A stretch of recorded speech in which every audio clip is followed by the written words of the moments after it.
माता की जय बोलेंगे। बोले भारत माता की नहीं, और तेज गति से बोलना होगा। भारत माता की वंदे वंदे भारत माता की, डॉक्टर भीमराव अंबेडकर की भारत माता की। जब प्रकृति भी अपना स्वरूप बदल चुकी है और मेरा कोटड़ा वासी भी कह रहा है कि अब की बार इतिहास बदलेगा, और इतिहास बदलने का संकेत जब मेरा कोटड़ा वासी ठान लेता है ना, कोटड़ा वासी जब ठान लेता है ना, वो गूंज यहां से मेरे प्रधानमंत्री तक भी जाती है।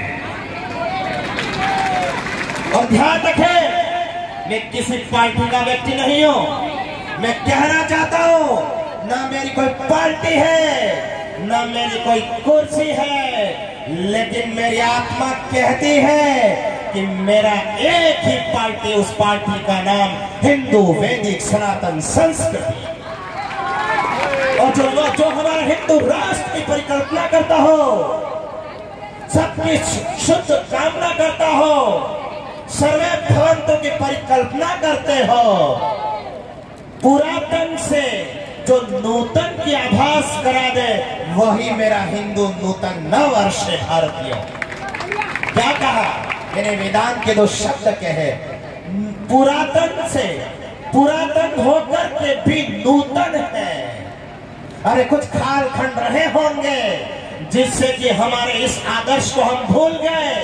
30 और 31 दिसंबर और 1 जनवरी भी याद रखा, लेकिन जब मैं गोगुंदा से ओगना, डूंगरपुर से सनम्बर और उदयपुर से फलासिया, और फलासिया से जब मैं कोटड़ा की ओर आ रहा था, मेरा एक एक वृक्ष, एक एक नदी और मेरे कोटड़ा वासी भाई बंधु बहन माता सभी यही कह रही है कि मेरा सनातन संस्कृति और सनातन वेदी सारे लोग एक हो करके यही कह रहे हैं, चाहे पुलिस प्रशासन हो, चाहे राजनीतिक कालखंड हो, चाहे संत महात्मा हो, चाहे मेरे माता और बेटियां हैं, सब यही कह रही है कि अब की बार इतिहास बदलेगा, अब की बार इतिहास बदलेगा। और इतिहास कैसे बदलना है? ना हम घटेंगे, ना हम बटेंगे, हम सभी की प्रेरणा को बांटेंगे, सबको साथ रखेंगे और यही परिकल्पना करेंगे। क्या? सर्वे भवन्तु सुखिनः, सर्वे सन्तु निरामयाः, सर्वे भद्राणि पश्यन्तु मा कश्चित् दुःखभाग् भवेत्। मेरी ये कोटड़ा ऐसी पुण्य भूमि रही है। मुझे लोग कहते थे कोटड़ा में क्या है गुरुदेव? मैं कहता हूँ कोटड़ा तो मेरा कार्य भूमि और मेरा परिवार है। मैं अत्यंत व्यस्तता से भी मैंने आने के लिए आग्रह नहीं किया था। जैसे मुझे सूचना मिली कि मेरी कोटड़ा की इस पुण्य भूमि पे ऐसा भारत का नूतन नववर्ष का आयोजन हो रहा है, मैंने कोई चिंता न करते हुए यही कहा, चाहे मेरा बैनर में नाम हो ना हो, न कुर्सी की चिंता है न कुछ नहीं, एक ही चिंता मेरी सनातन वैदिक संस्कृति को मेरे कोटड़ा वासी तक पहुंचे, यही चिंता रहती है।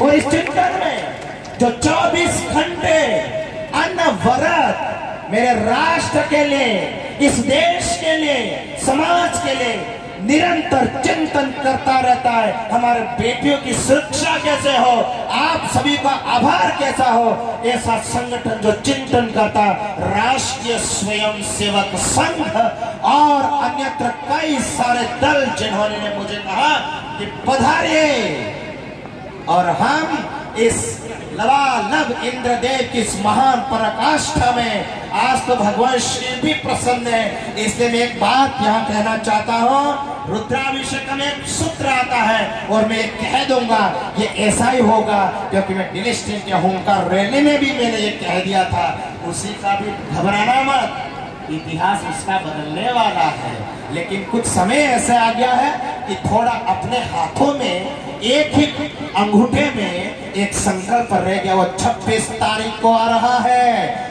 इस महान नूतन वर्ष में महान उत्सव 26 तारीख को आ रहा है। एक भी जाए, सबको लेके जाए। और भगवान शिव से प्रार्थना कर रहा हो, अरे खड़े होकर के आप ही मान लेना।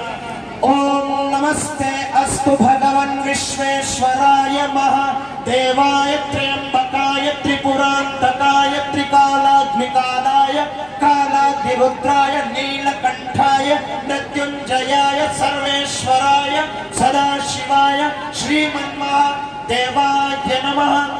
इसलिए अंत में यही कहूंगा, तन समर्पित, मन समर्पित और यह जीवन समर्पित चाहता हूं मेरी देश की धरती तुझे कुछ और भी दो। और कोटड़ा वासियों, जब हम जन्मे होंगे कोई एक या दो व्यक्ति जाने होंगे, लेकिन संकल्प लो अभी यहाँ से जब जाएंगे और सृष्टि को भी छोड़ते जाएंगे, हमको करोड़ों लोग याद रखें। ऐसा कार्य 26 तारीख को करना। बोले जय जय श्री राम। दोनों हाथ उठा के बोले जय जय श्री राम, जय जय श्री राम। भगवान को पता है मेरा कोटड़ा वासियों को ज्यादा कपाना नहीं, इसलिए आज फूल वर्षा हो रही है, इसलिए उनको भी धन्यवाद करना। ओम